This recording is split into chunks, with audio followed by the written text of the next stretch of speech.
ইমামে আজম আবু হানিফা প্রমাণ করে আল্লাহ। আচ্ছা ঠিক আছে, ইমামে আজম আবু হানিফা রাহমাতুল্লাহি আলাইহির বাড়ি ছিল গাজলা নদীর কিনারায়। নির্ধারিত টাইম যখন এসে গেছে, ওই নাস্তিকরা মজলিস সাজায়া বসে গেছে। ইমামে আজম আবু হানিফার অপেক্ষায় তারা বসে আছে, কোন সময় আবু হানিফা আসবে, তার সাথে আমাদের বাস হবে, দলিল প্রমাণ হবে। দেখা যায় নির্ধারিত টাইম পার হয়ে গেছে, 1 ঘন্টা পার হয়ে যায়, 2 ঘন্টা পার হয়ে যায়, আবু হানিফার কোনো খবর নাই। ইমামে আজম আর আসে না। এক পর্যায়ে নাস্তিকরা মনে করতেছে হয়তো আবু হানিফা ভয় পেয়ে গেছে, সে প্রমাণ করতে পারবে না তার আল্লাহ আছে, এই কারণে ভয় আসতেছে না। তারা তো মহা খুশি। এক পর্যায়ে তারা মজলিস ছেড়ে যাবে, খুশি হয়ে গেছে, আমরা বিজয় লাভ করছি। এই আনন্দে তারা আত্মহারা, যাবে টাইম। এমন সময় আবু হানিফা রাহমাতুল্লাহি আলাইহি হাজির হয়ে গেছে। ইমামে আজমকে দেখার পরে নাস্তিকের দলেরা ডাক দেয়া বলে, ওগো হানিফা, আবু হানিফা, তুমি বললেই তো পারতা যে আল্লাহ আছে, এই প্রমাণ তুমি দিতে পারবা না, কেন এত দেরি করলা? কেন আমাদেরকে তুমি কষ্ট দিলা? তুমি সিলিন্ডার আগে করলেই তো পারতা, এত দেরি কেন করলা? তুমি যে ভয় পাইছো আমরা তো জানছি। ইমামে আজম আবু হানিফা রাহমাতুল্লাহি আলাইহি ডাক দিয়া বলতেছে, ও ভাইরা শোনো, দেরি কি আমি করছি সাথে নাকি? ওই আমি যখন বাড়ি থেকে বাইরে হইলাম, নদী পার হইয়া তোমাদের কাছে আসতে হবে, দাজলা নদী। কেমনে নদী পার হবো? দাঁড়ায় আছি, নৌকা নাই, অনেকক্ষণ ধরে দাঁড়ায় আছি। হঠাৎ করে দেখি ওর থেকে যেন একটা গাছ আমার সামনে অটোমেটিক চলে আসলো। অটোমেটিক গাছটা একা একাই ফেরে কাঠ হয়ে গেল, আবার একা একাই কাঠ করে জোড়া লাগে একটা নৌকা হয়ে গেল। আমি ওই নৌকার উপরে উঠে বসলাম, আবার দেখি নৌকাটা মাঝি ছাড়াই চলতে লাগলো, ভাটির দিকে না যাইয়া উজালের দিকে নৌকাটা আইসা আমাকে মাঝি ছাড়া পার করে দিল। এই কারণে আমার দেরি হয়ে গেছে, এই কারণে আমি নির্ধারিত টাইম আসতে পারি না। ইমামে আজম এই কথা বললেন। আপনারা বলেন তো, এই কথা যদি কেউ শুনে লোক কি বলবে তাকে? যে লোকটার মাথা খারাপ হয়ে গেছে, ঠিক কিনা? একটা গাছ অটোমেটিক প্রত্যেকে আসলো, একা একাই কাঠেরিয়া ছাড়া কাঠ হয়ে গেল, আবার মিস্ত্রি ছাড়া নৌকা হয়ে গেল, আর মাঝি ছাড়া নৌকা আবার তাকে নিয়ে পার করে দিল। এই কথা যদি কেউ শুনে, তাহলে আমরা পাগল ছাড়া কিছুই বলতে পারি না। নাস্তিকদের বেলায় তাই হয় না। নাস্তিকরা বলতেছে, আরে তার সাথে আমরা বাহাস করবো, এর সাথে আর বাহাস করার দরকার নাই, দলিল প্রমাণের দরকার নাই, সে এমনি হবে মার্কা। কেমনে? সে তো যে কথাবার্তা বলতেছে পাগল হয়ে গেছে, ভালো কথা না। একা একা নৌকা হয়ে গেছে, আবার একা একা মাঝি ছাড়া পার হয়ে গেছে, এটা সম্ভব না। এই নাস্তিকরা ইমামে আজম আবু হানিফা রাহমাতুল্লাহি আলাইহিকে তিরস্কার করতেছে। ও ইমাম, এতদিন তোমাকে আমরা বড় ইমাম মনে করেছি, মুসলমানদের একজন ইমাম মনে করেছি, আজকে প্রমাণিত হয়ে গেল তুমি একজন পাগল ছাড়া কিছু না। ইমামে আজম ডাক দিয়া বলতেছে, ভাই, কি জন্য আমি পাগল হইলাম? বলে, তুমি যে সমস্ত কথাবার্তা বলো, এটাতে পাগলের কথাবার্তা ছাড়া আর কিছু হইতে পারে না। ইমামে আজম এবার বলতেছি, ও ভাই শোনো, সামান্য একটা বিষয়ে তোমরা আমাকে পাগল বলতেছ, তবে তোমরা শুনে রাখো, সামান্য একটা বিষয়, দুনিয়াবি একটা বিষয়, সামান্য একটা বিষয়, কোন কাঠ মিস্ত্রি ছাড়া, কাঠুরিয়া ছাড়া যদি একটা গাছ অটোমেটিক কাঠ না হইতে পারে, মিস্ত্রি ছাড়া যদি একটা নৌকাও না হইতে পারে, আর মাঝি ছাড়া যদি একটা নৌকাও না চলতে পারে, এটা তো সামান্য একটা বিষয়।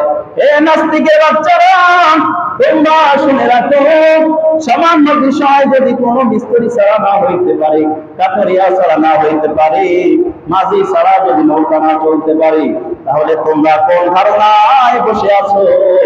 এই সুবিশাল পৃথিবী, এই সুবিশাল পৃথিবী এত সুন্দর ভাবে চলতেছে, এত নিয়ম তান্ত্রিক চলতেছে, এর পিছনেও একজন চালানো বলা নাই, তোমরা কিভাবে ভাবতে পারো? সুবহানাল্লাহ বলে কোন সবাই। সামান্য একটা নৌকা যদি মাঝি ছাড়া না চলতে পারে, সামান্য একটা নৌকা যদি মিস্ত্রি ছাড়া না হইতে পারে, সামান্য গাছ যদি কাঠেরিয়া ছাড়া কাঠ না হইতে পারে। এই সুবিশাল পৃথিবী নিয়মতান্ত্রিক ভাবে চলতেছে, বছরকে বছর, যুগকে যুগে পৃথিবীটা চলতেছে। এই পৃথিবী চালানোওয়ালা একজন অবশ্যই আছে। যদি এই পৃথিবীর পিছনে একজন চালানোওয়ালা না থাকতো, এই পৃথিবী পশ্চিম কালেও এত সুন্দরভাবে চলতে পারতো না। ঠিক কিনা জোরে বলো? এই কথাটা ইমামে আযম যখন বলছেন, নাস্তিকদের মাথা নত হয়ে গেছে। নাস্তিকরা এক কথায় এক যুক্তিতেই তারা নিস্তব্ধ হয়ে গেছে। পরাজয়ের মালা গলায় নিয়া মজলিস ত্যাগ করতে তারা বাধ্য হয়েছে। তাহলে জ্ঞানী হলো তারা যারা এই পৃথিবী থেকে আল্লাহর পরিচয় পায়। এই পৃথিবীর সৃষ্টির ভিতরে আল্লাহর পরিচয় আছে। এই পৃথিবীর সৃষ্টির দিকে আপনি তাকান, আপনার রবের পরিচয় আপনি পেয়ে যাবেন। ইমামে আযম আবু হানিফা বলছেন, আল্লাহ তাআলা যদি এই পৃথিবীতে মানুষকে হেদায়েত করার জন্য নবী রাসূল নাও পাঠাতেন, মানুষদেরকে আল্লাহ তাআলা যে মেধা দিয়েছে, যে আকল বুদ্ধি দিয়েছে, কোন নবী রাসূল না পাঠায়ও যদি আল্লাহ কোন বান্দা নাফরমান হয়ে মারা যাওয়ার পরে তাদেরকে জাহান্নামে দিত, আল্লাহ তাআলার জন্য কোনই জুলুম হতো না। কেন? আল্লাহ তাআলা মানুষকে একটা মেধা দিয়েছে। এই মেধা দিয়ে পৃথিবীর দিকে তাকাইলে সে আল্লাহর পরিচয় পেয়ে যাবে। আল্লাহর পরিচয়, আল্লাহ একজন আছে। এই মেধা, মানুষের মেধার কারণেই আল্লাহ তাআলা যদি তাদেরকে জাহান্নামে দিতে চায়, আল্লাহর কোন বান্দার প্রতি কোনো জুলুম করা হবে না। তারপরে আল্লাহ তাআলা মানুষকে সহজ করার জন্য যুগে যুগে লক্ষাধিক নবী রাসূল আমাদের কাছে পাঠাইলেন, আমরা যেন সহজেই আল্লাহকে চিনতে পারি। নবী রাসূলরা হাত ধরে ধরে মানুষদেরকে বুঝিয়ে দিয়েছেন। আমাদের নবী বিদায় হওয়ার পরে এখনকার নবী আসবে না, কিয়ামত পর্যন্ত এই নবীওয়ালা কাজের দায়িত্ব দিয়ে গেলেন উলামায়ে কেরামদেরকে, আলেম সমাজদেরকে। এই আলেমরা কিয়ামত পর্যন্ত নবীদের দায়িত্ব পালন করবে, মানুষের হাত ধরে ধরে বুঝাই দিয়ে যাবে, নবীদের দায়িত্ব তারা পালন করবে। এটা আল্লাহ তাআলা মানুষকে সহজের জন্য দান করেছে। নবী রাসূলদেরকে পাঠাইলেন আল্লাহ তাআলা কি সহজের জন্য, যেন সহজেই বান্দা জান্নাতের রাস্তা পাইতে পারে। এরপরেও যারা আল্লাহকে চিনে না, যে সমস্ত নাস্তিক, মুরতাদ, বেদীন আল্লাহকে চিনে না, তারা জাহান্নামে, তাদেরকে তো অবশ্যই তারা জাহান্নামে প্রাপ্ত, জাহান্নামে তাদের যাইতে হবে। মুসলমান ইমানদার আল্লাহর গোলাম, এই নবীদেরকে আল্লাহ তাআলা অসংখ্য মুজিজা দান করেছিলেন।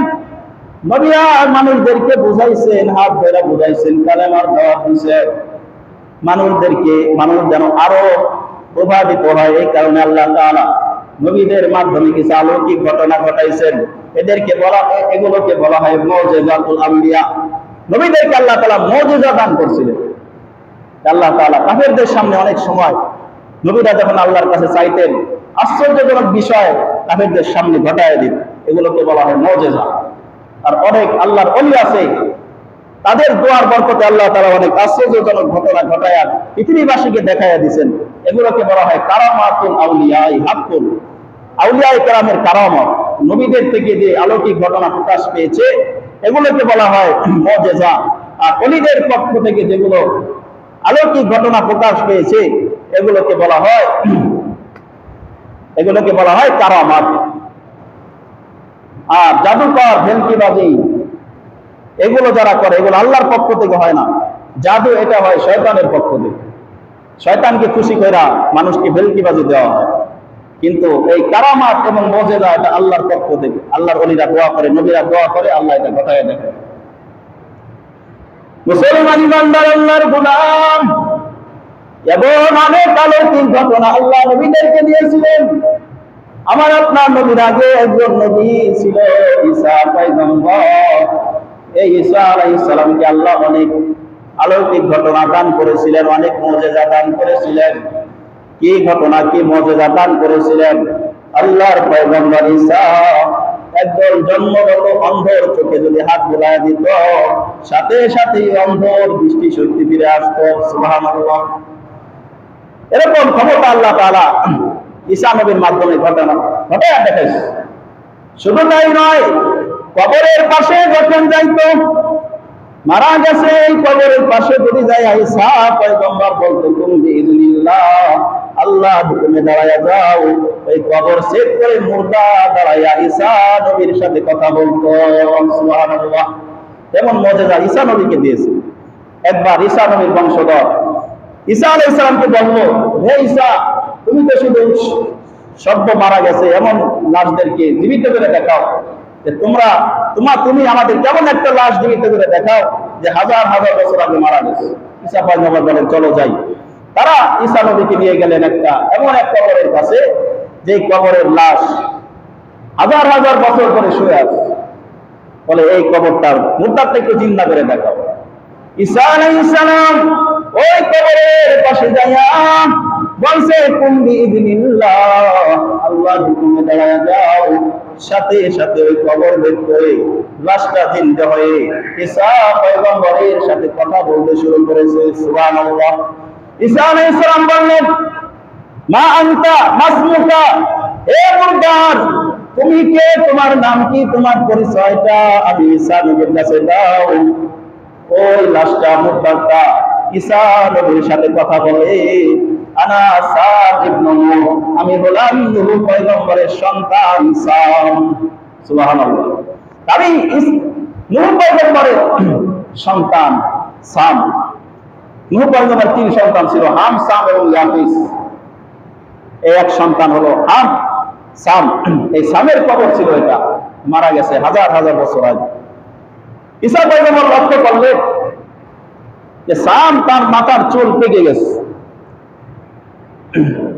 নূহ নবীর জামানায় কারো মাথার চুল সাদা হইত না, তারা হায়াত পাইতো 1000-1200-1500 বছর হায়াত পাইত। আগেকার মানুষের চুল সাদা হইত না।